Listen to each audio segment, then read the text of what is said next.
Welcome to the bold analysis, ladies and gentlemen.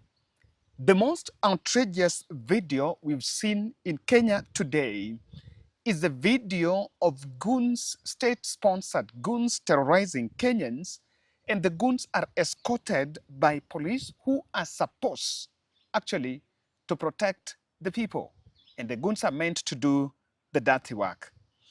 I remember even when Uhuru Kenyatta fell out with William Ruto, there was a hostile environment between the two, but it never got to the level where you actually have to hire goons to beat someone on the road.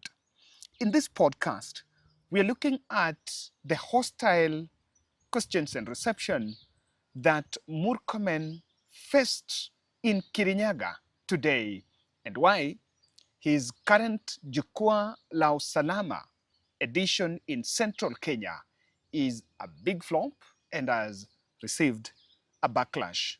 This is something I want us to look at deeply. But before that, kindly subscribe to our channel. We are currently in Njoro. We are asking you guys to partner with us to support our mission here to build a house for Mama Rahab Ngina Mwangi, a widow who is blind.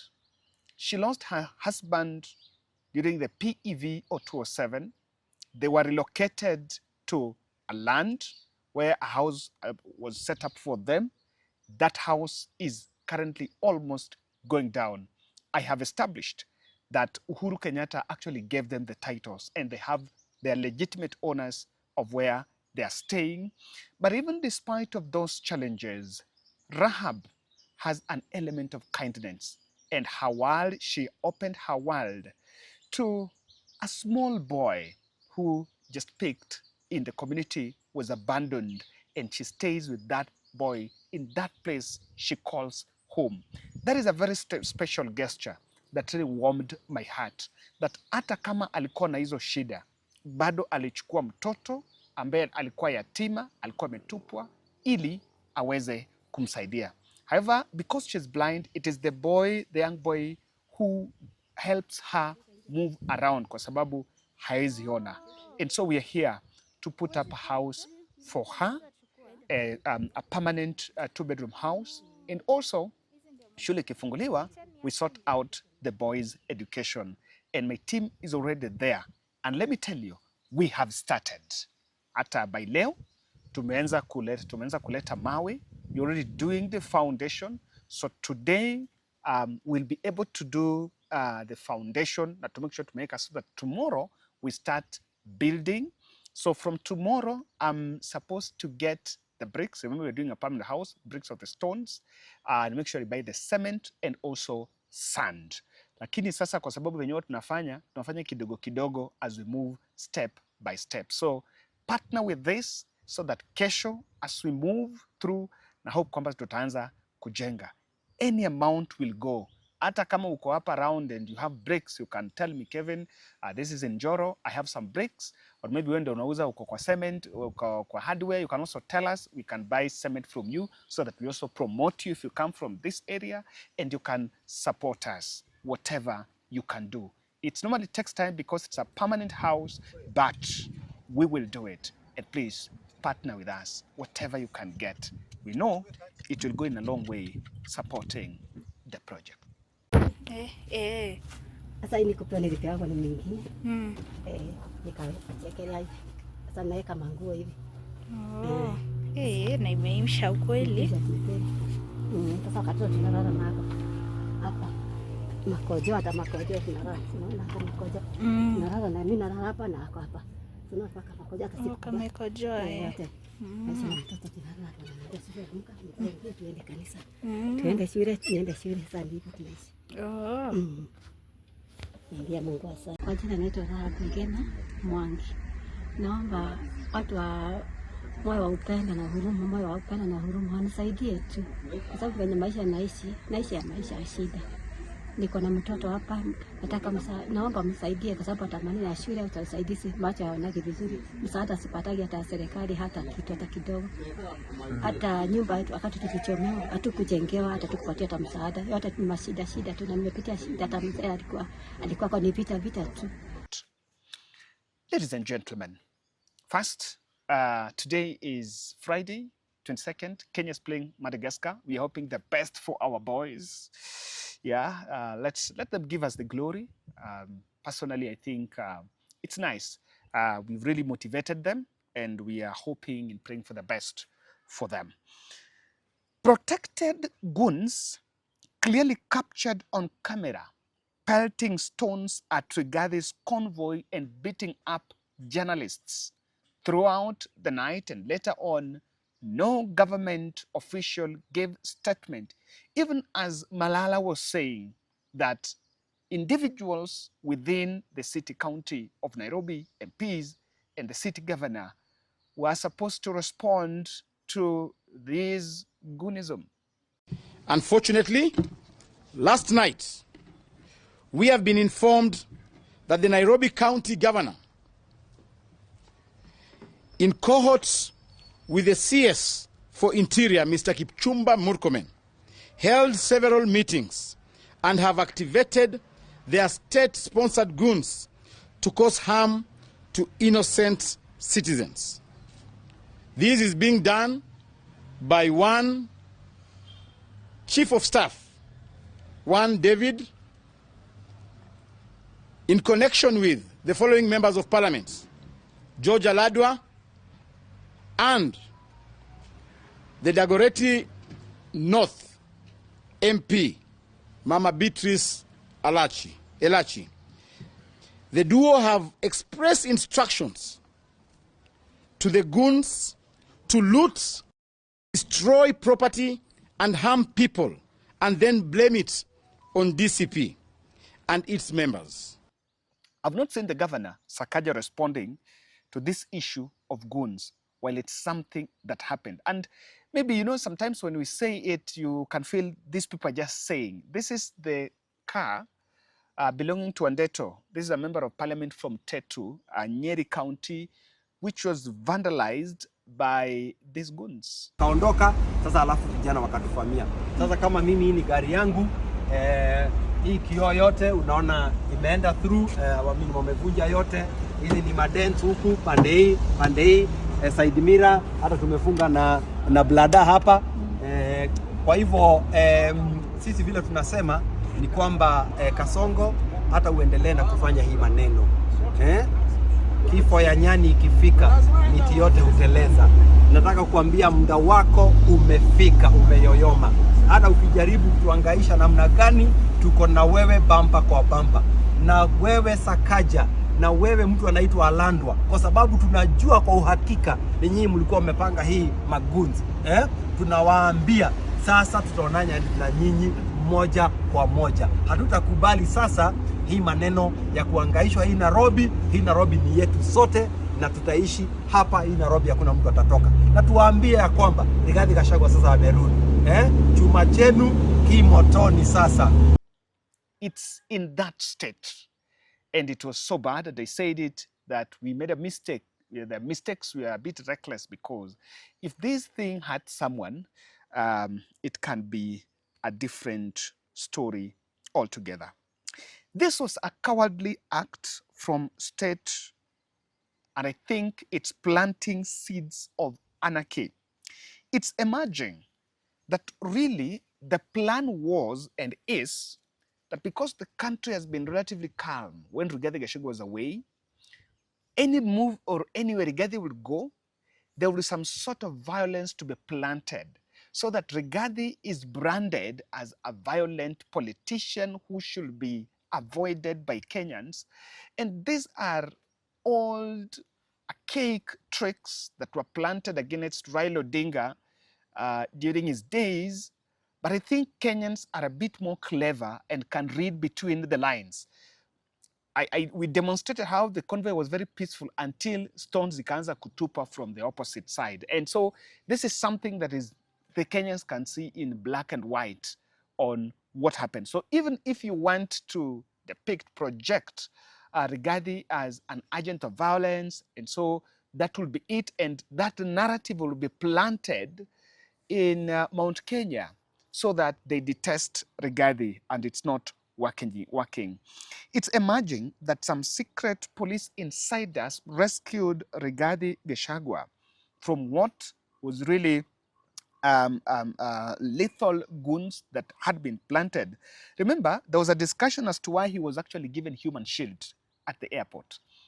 Rigathi arrived early, and because remember he's using diplomatic passport and was supposed to use the VIP section, and there was a problem at that point. There was an attempt to delay him going out, and the security, he's entitled to security details. But I know some people don't know. Some people think because he's impeached, he's a civilian. No, he's entitled, in the virtue of being a deputy president, and the case is still in court, of security details, which even at the airport, he's supposed to get diplomatic protection, which was not accorded.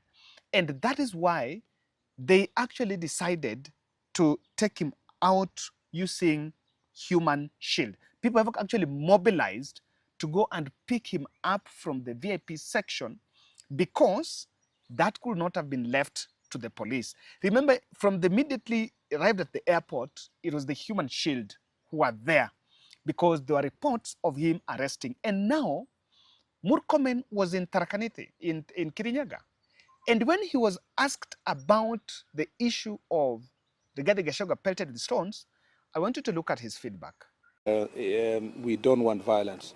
I know that when I said 3 days ago that we were requesting members of political party that wanted to hold a political activity yesterday, when I said that they need to notify the police, I heard one of their leaders, former senator, saying that they have no obligation to notify the police and that they don't need the police to hold a meeting. So unfortunately, as a result of the absence of that notification yesterday, the police were not aware about what was going to happen, which route, what place. I wish they had heeded to my advice. The reason why the law says you notify the police is not because it's not that the police so that the police can give you the right to hold meetings. No, it's just for the police to provide security and to give right security advice to the citizens of Kenya. Had we sat down and cooperated with the police officers, I don't think the situation would have happened yesterday in the manner in which it did, because the police would have taken prior notice of what's happening, provided clear the routes, and provide also advice. In the National Police Service, we don't advise only people who are in government. We advise also every citizen, including those in opposition, on the best thing to do security-wise as they carry out their security activities. I insist, for avoidance of doubt, that anybody who wants to have a public event, it is important to notify the police and to cooperate with the police officers. We do not want situations where people refuse to notify the police, insist on having political activities notwithstanding police advice, and then go ahead to blame the same police. Yet prior to that, they were saying they don't need the police. So we need each other, and everybody needs the police officers in terms of dealing with these issues. Otherwise, those events will be investigated. Anybody will be found culpable, regardless of their political standing, will be held accountable. Anybody who organized for people to be stoned, journalists who were hurt, we will take a very stern action against any person who is involved. Two other questions. You wanted to ask a question? Okay. This video first confirms to you who actually mobilized the goons. Interior Cabinet Secretary, goons pelted stones, they beat up journalists. If you look at the tone, the body language, he doesn't sound alarmed. He doesn't sound like he regrets what happened. According to him, he's trying to justify that because Rigathi Gachagua did not involve, the Rigathi Gachagua's camp did not involve police on the routes and what they were supposed to do, that is why that happened. The Rigathi Gachagua's handlers are saying they could not involve police fully because there were reports that Rigathi was supposed to be arrested, plans to arrest Rigathi. And police insiders really tried to help through. So according to Murkomen, it is justified. What happened happened because you didn't tell the police. So question. So today, if Rigathi is supposed to go for tea, maybe to go for lunch somewhere, must he involve, if goons are sent, is it about the police? And if the police were not told and they didn't know, then yesterday we saw heavy police presence at the airport and outside the airport along Mombasa Road. So they knew that they're supposed to take cover in Mombasa Road, but they didn't know that they're supposed to protect the crowd because the crowd left airport driving all the way and was supposed to snail its way to pipeline. So you can look at that tone, and that confirms to you my position when the goons attacked that convoy, that Murkomen and the team are individually liable for what happened.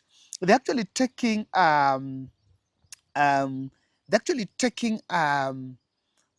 you know, they're taking an escape narrative, a blame that, you know, we blame you people for what happened, and then they use the corporate language that we will investigate. This is a different narrative to what has always been said, that, you know, Rigathi mobilizes his own goons so that he can create drama and create scene. Is that it? He didn't. That was a well orchestrated one. And even if you are supposed to portray to people, that is not it. And if you follow the meeting of Jukwaa la Umoja in Mount Kenya, you'll understand that the ground is not very nice and is very hostile for Murkomen.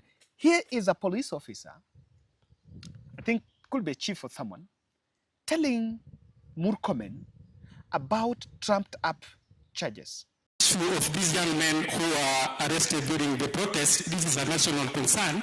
Sir, you will agree with me, the security forces, especially led there by the two DIGs, instead of trumping up charges terror against those guys who are protesting, I have a different school of thought. And sir, we can subject these young men into a regimental rapid 1 month training upon which they will be deployed to the combat operation areas. Sir, I'll give you an example. I'll give you an example. The Burkinabe president, Ibrahim Traore, took a medic who was trying to critique the security forces into a combat zone and just to cool off his fertile mind. We can implement this, sir. And last...